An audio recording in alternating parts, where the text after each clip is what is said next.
इस कांटों की दुनिया से फूलों के बगीचे में जाने के लिए जो भी विकार है उन्हें निकाल देने के पारस बनाने वाले बाप को बड़े ही प्यार से याद करने के इस कल्याणकारी संगम युग पर शूद्र से ब्राह्मण सो देवता बनने का पुरुषार्थ करने के राहु के ग्रहण को उतारने के लिए विकारों का दान देने के निर्विकारी बनाने वाले शिव पिता परमात्मा की हम आत्माओं के लिए आज की मुरली से शिक्षा है। खूबसूरत दुनिया जन्नत में जाना है, इसलिए संगम युग में रहते हुए मीठे मीठे बाबा हम आत्माओं को जीने की कला सिखाते हैं। फिर चाहे वो उठना हो, हमारा बैठना हो, बोलना हो, चलना हो, कोई भी कर्म करना हो, हमारा देखना हो, हमारा सुनना हो, हमारा खाना पीना हो, रहन सहन, हर चीज़ की कला सिखाते हैं बाबा। क्योंकि हम ऊंचे से ऊंचे धाम के रहने वाले, ऊंचे से ऊंचे परम पिता परमात्मा की संतान हैं। तो हम आत्माओं में रॉयल्टी होनी चाहिए, कैसे मेहमान बनकर जीना चाहिए, हर बात की कला सिखाते हैं शिव बाबा। जीवन शैली ही सारी बदलनी है, कलयुग का उसमें नाम निशान ना हो। वरदाता शिव का फरमान है कि हर कर्म को अब कला बना, हर क्षण के सेकंड सेकंड को श्रेष्ठ बना। 16 कला संपन्न बनकर अर्थात फ्लॉलेस बनकर जग में उदाहरण बनो। संगम युग में विशेषताओं के सागर हम आत्माओं को श्रेष्ठ बनने के लिए श्रीमत देते हैं। हर कर्म सहज, सरल और सुंदर विधि से करना सिखाते हैं। श्रीमत पर चलकर किए गए कर्म यकीनन कला बन जाएंगे, ये विश्वास दिलाते हैं। जो संगम युग पर हर कर्म कला के रूप में करते हैं, वे 16 कला संपन्न बन जाएंगे। संगम युग विशेष कर्म रूपी कला दिखाने का युग है। परमात्म शिक्षाओं को प्रैक्टिकल में अमल में लाकर सबूत देने का युग है। विशेषताएं जो स्वाभाविक होंगी सचखंड में, उनका प्रैक्टिकल स्वरूप श्रीमत पर चलकर प्रत्यक्ष करने का युग है ये संगम युग। परमपिता परमात्मा मौजूद हैं और हम आत्माओं को सब कुछ सिखा रहे हैं। कलयुग के आचरण ने ड्रामा को, प्रकृति को नाराज किया है और हम आत्माएं उनकी सजाओं के कटघरे में खड़े हो गए। अब श्रीमत प्रमाण किए हुए कर्म ही ड्रामा की और प्रकृति की नाराजगी को दूर कर सकते हैं, तत्वों को शांत कर सकते हैं और हमें सजाओं से मुक्त कर सकते हैं। जिनका हर कर्म कला के रूप में होता है, उनके कर्म और गुण गाए जाते हैं। 16 कला संपन्न अर्थात फ्लॉलेस, कोई त्रुटि नहीं, बिल्कुल परफेक्ट। उनकी हर चलन संपूर्ण कला के रूप में दिखाई देगी, उसमें कोई भी खामी न निकाल सके। यही संपूर्ण स्टेज की निशानी है। प्रजापिता ब्रह्मा इस संपूर्णता के परफेक्ट एग्जाम्पल थे। उनकी दृष्टि, उनकी वृत्ति, उनकी कृति, उनका बोलना, उनका चलना सब विशेष था। छोटे से छोटे कर्म को वो बड़ी ही रॉयल्टी से करते थे। उनकी अवस्था एकदम उच्चतम होती थी, जो एक साधारण से कर्म को भी कलात्मक बना देती थी। सब में रॉयल्टी थी। हम सभी सृष्टि पर मेहमान हैं। मेहमान को कैसे रहना चाहिए, उन्होंने प्रैक्टिकल सबूत दिया। कितनी भी परीक्षाएं हुई उनकी, वे कभी भी विचलित नहीं हुए। सभी के प्रति आत्मिक दृष्टि, आत्मिक भाव, कल्याणकारी भावना रखी। बोल सदैव उनके वरदानी थे, प्राप्ति कराने वाले थे। चलन उनकी फरिश्तों की तरह थे। धरती को कष्ट न हो जाए इतना ख्याल रखते थे। किसी भी बात में, किसी भी चीज़ को कभी उन्होंने रिजेक्ट नहीं किया, रिएक्ट नहीं किया। किसी से कोई शिकवा नहीं, कोई शिकायत नहीं। खाना भी प्रभु प्रसाद समझ कर लिया और प्यार से खाया, फिर चाहे उबले हुए करेले ही क्यों न हो। किसी भी चीज़ में आसक्ति नहीं रखी, कोई शोर नहीं, कोई आवेश नहीं। उठने बैठने कर्म करने में रॉयल्टी बरकरार रखी। शुद्ध रूहानी नशे में रहते थे कि आत्मा हो और परमात्मा की संतान हो। उनकी बेफिक्र बादशाही के तरीके से रहने की कला सबको बेफिक्र बना देती थी। कुछ न रहते हुए भी बादशाही का अनुभव कराती थी। सभी के साथ एक जैसा सुखदायी व्यवहार, सभी को सम्मान देना, सदा सबसे संतुष्ट रहना, अशरीरी होकर सोने की कला उन्होंने दिखाई। याद में रहकर सोते हुए भी अपना पर्सनल पुरुषार्थ संपन्न किया। रॉयल्टी से हर्षित रहते हुए सारे हिसाब किताब चुकता किए। किसी के साथ पक्षपात नहीं, कहीं भी प्रभावित नहीं हुए, न आकर्षण न विकर्षण, सदा न्यारे रहे। अपनी सिंप्लिसिटी, अपनी रॉयल्टी, मिलनसार, एकांत प्रिय के बैलेंस के साथ, उपराम अवस्था से, एक्यूरेसी से, संपूर्ण समर्पण बुद्धि से, फ्राग दिली से, इकोनॉमी के बैलेंस से, निमित्त निर्माणता से, सभी के प्रति शुभ चिंतक, शुभ भावना, शुभकामना से, परोपकार से, कर्मयोग के बैलेंस से, प्योरिटी से, साक्षी और क्षमा भाव से, अथकपन से, निद्राजीतपन, सदा दानी महादानी वरदानी बन, सदा आशावादी, सदा एवर रेडी, सदा ऑलराउंडर, सत्यता से, मधुरता से, सर्व गुणों वाले व्यवहार से, सदा निराकारी, निरअहंकारी, निर्विकारी बन, मीठे परमपिता परमात्मा का और सभी का दिल जीत लेते हैं। परफेक्ट फुल मून बनने वाले प्रजापिता ब्रह्मा को फॉलो कर 16 कला संपन्न बनने का वरदान दे रहे हैं वरदाता शिव पिता परमात्मा, जिसे फलीभूत करके अपना बनाना है। नॉलेजफुल के साथ पावरफुल भी बनना है, अर्थात जो समझ हमको मिल रही है उसको अमल में लाना है और परख कर तुरंत फैसले करने हैं। हमें अव्यक्त इशारे मिल रहे हैं। समय है ज्वाला स्वरूप शक्तिशाली योग में रहने का, आत्मा और पवित्रता के सागर परमात्मा से कनेक्टेड रहने का, बीच में देह का भान न हो, तब पवित्रता की अग्नि विश्व में मौजूद अशुद्धता को, विकारों को, अज्ञानता को, दुर्गुणों को, ये सारे किचड़े जो हैं मौजूद है कलयुग में, इनको भस्म कर सकेगी। स्पष्ट करते हैं शिव पिता परमात्मा कि पवित्रता की अग्नि से ही ये सारा विश्व जो है शुद्ध होगा। स्पष्ट करते हैं कि पवित्रता की शक्ति महान शक्ति है, अग्नि का कार्य करती है। पवित्रता के सागर शिव पिता परमात्मा के संग के रंग में रंग कर संपूर्ण पवित्रता की स्थिति बनानी है। जब संपूर्ण पवित्र हो जाएंगे तब श्रेष्ठ संकल्पों के लगन की अग्नि से सारा कलयुगी किचड़ा भस्म हो जाएगा। याद में रहकर, एक पवित्रता के सागर के संग में रहकर हमें फिर से संपूर्ण पवित्र बनना है। देभान, दे अभिमान, विकार हम आत्माओं के दुश्मन हैं। जब से हम इनके वशीभूत होते हैं तब से हम पर ग्रहचारी बैठ जाती है। हम दुखी, अशांत और चरित्र से कंगाल बन जाते हैं, लेकिन कुछ भी समझ नहीं पाते हैं कि दुख, अशांति का कारण क्या है, अतृप्ति का कारण क्या है, असंतुष्टता का कारण क्या है, नाखुश होने का कारण क्या है। तो कोई कारण नहीं बता पाता है। दुख, अशांति का कारण ये तो शिव पिता परमात्मा ही आकर हमको समझ देते हैं कि हम सब विकारों का दान देते हैं। उन्हें फिर प्रतिज्ञा करें कि कभी भी विकारों को यूज़ नहीं करेंगे, तो द्वापर युग से लगे ग्रहण हमारे उतर जाएंगे, नया ग्रहण और कोई लगेगा नहीं। विकारों का दान देने से हम सारे ग्रहण से छूट जाएंगे।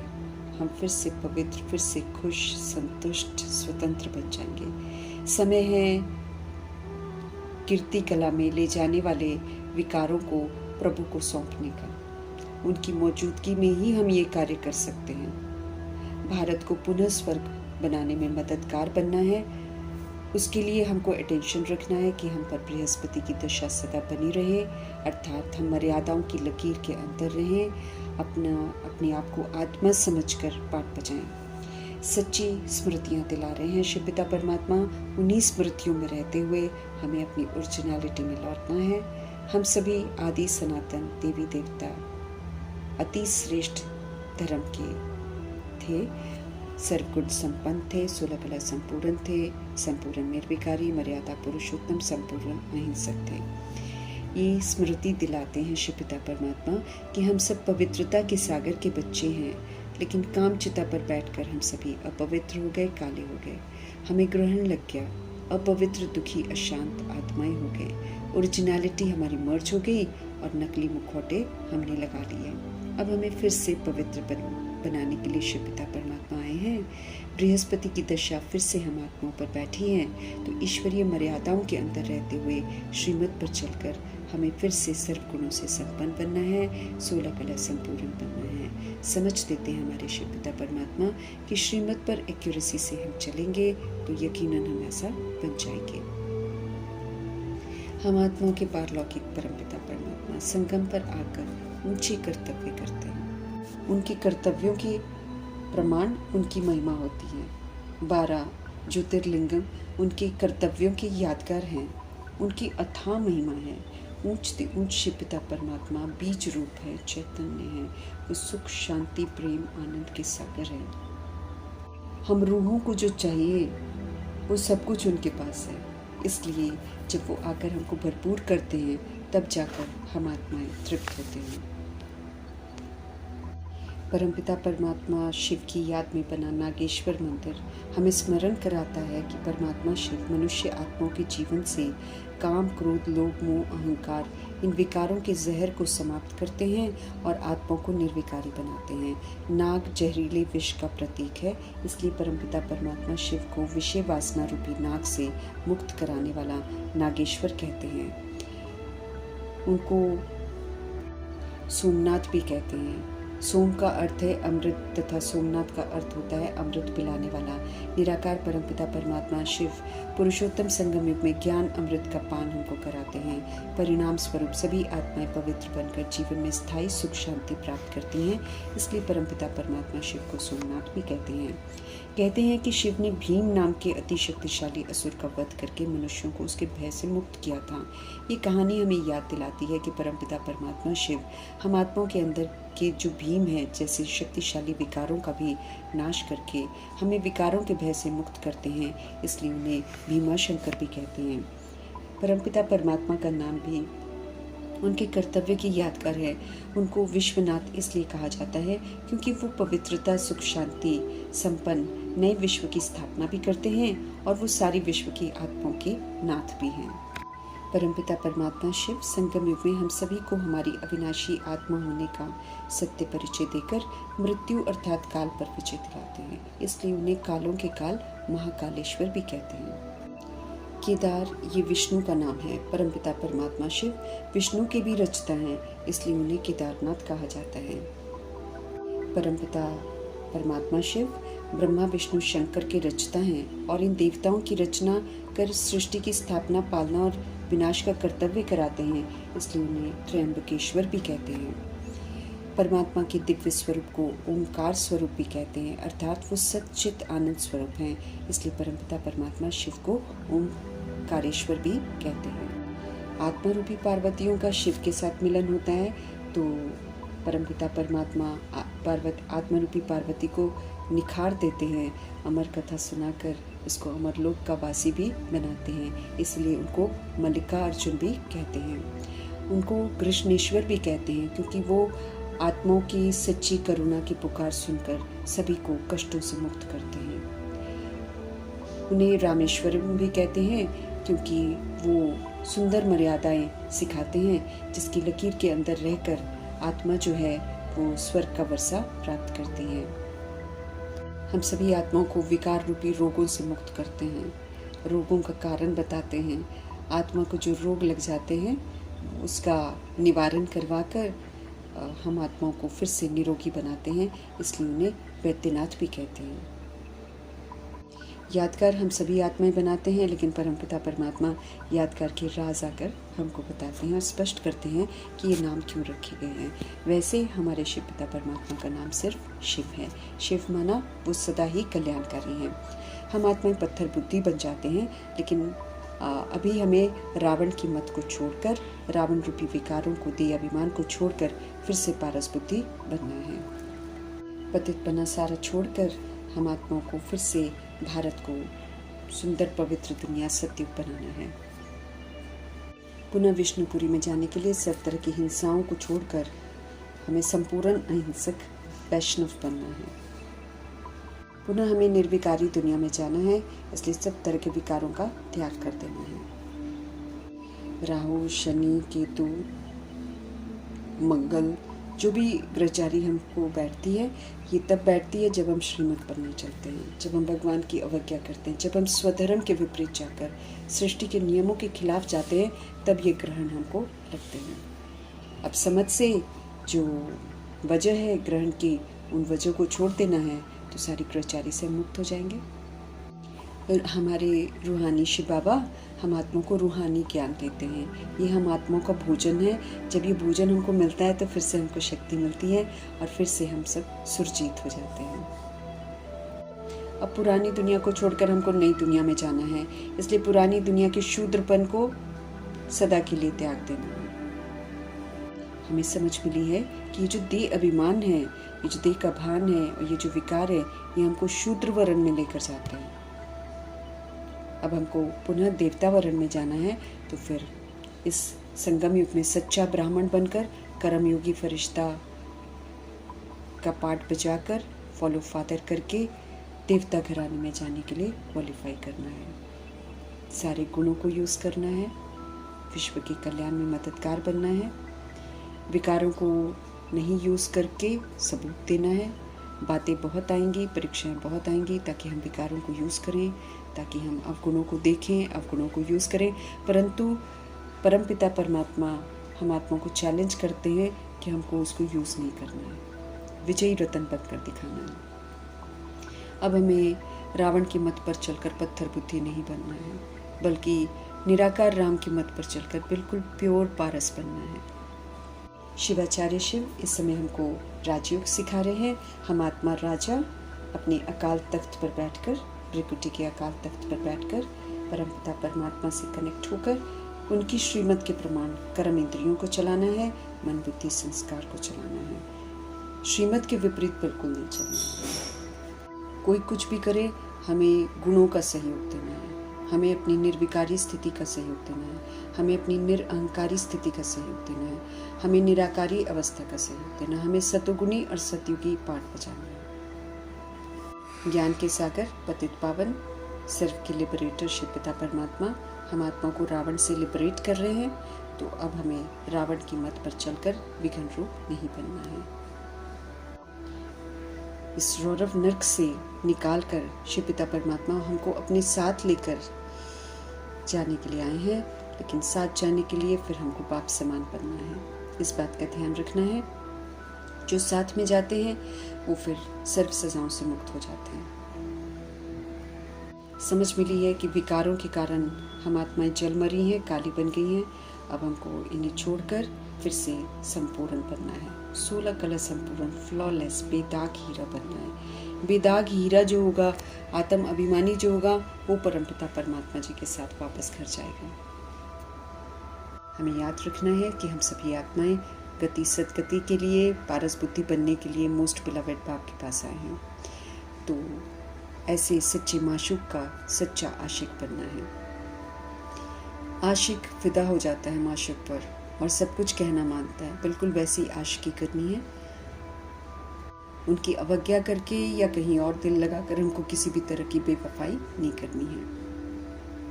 अभी अगर हम श्रीमत पर चलकर बृहस्पति की दशा को बरकरार रखेंगे तो 2500 वर्ष की राजधानी में बृहस्पति की दशा बनी रहेगी। तो माता पिता हम बालक तेरे, तुम्हारी कृपा से सुख घनेरे, ये जो हम गाते थे, वो सुख घनेरे देने के लिए बाबा अभी आए हुए हैं। तो वो सुख मुझे कमाने हैं। बिना बाबा की श्रीमत पर चले हम ये सुख नहीं कमा सकते हैं। हेवनली गॉड फादर हम आत्माओं को जीने का सलीका सिखा रहे हैं, तो अभी हमें उन्हीं की श्रीमत प्रमाण सलीके सीखने हैं और स्वर्गवासी बनना है, अर्थात स्वर्ग में जाने का हक प्राप्त करना है। बाप जो स्मृतियाँ दिलाते हैं, उन स्मृतियों को चित्त पर बिठाकर, अपनी स्मृतियों को पवित्र बनाकर हमें फिर श्रेष्ठ धर्म और कर्म करने हैं। हमें फिर से पुजारी से पूछे बनना है। जो रावण की मत पर चलकर नीचता आ गई हमारे अंदर, या पाप आ गए हमारे अंदर, कंगाली आ गई हमारे अंदर, उससे हमको मुक्त होना है। हमें फिर से धनवान बनना है, फिर से पुण्य आत्मा बनना है और ऊंची अवस्था अपनी बनानी है। तब ऊंचे धाम में जाएंगे, फिर ऊंची दुनिया में आएंगे। बाबा ने हमको पवित्रता की प्रतिज्ञा करवाकर ब्रह्मा कुमार ब्रह्मा कुमारी बनाया है, तो अब हमको सच्चा ब्राह्मण कर्मयोगी फरिश्ता बनकर इस टाइटल को सार्थक करना है। कल्याणकारी संगम युग है, कल्याणकारी हमारे शिव पिता परमात्मा है, इसीलिए हर बात में कल्याण है। ये जो लड़ाई भी होनी है, समाप्ति भी होनी है, ये भी कल्याणकारी है, क्योंकि सारी आत्माएं जो इस समय काम क्रोध लोभ मोह अहंकार से पीड़ित हैं, बीमार हैं, याददाश्त खो गई है, वो सारी चीज़ों का जो हम आत्माओं को दुख देती हैं, देका भान, देका अभिमान, अत्याचार, पाप, भ्रष्टाचार, काम क्रोध लोभ मोह, इसका विनाश होना है। हम रूहें तो मरती नहीं हैं, हम रूहें निखर कर पवित्र बनकर घर वापस जाएंगे। चाहे 800 करोड़ रूहें हो, चाहे उससे ज़्यादा हो, सभी की सभी आत्माएं पवित्र बनकर घर वापस जाएंगी। इसलिए कल्याणकारी संगम युग है।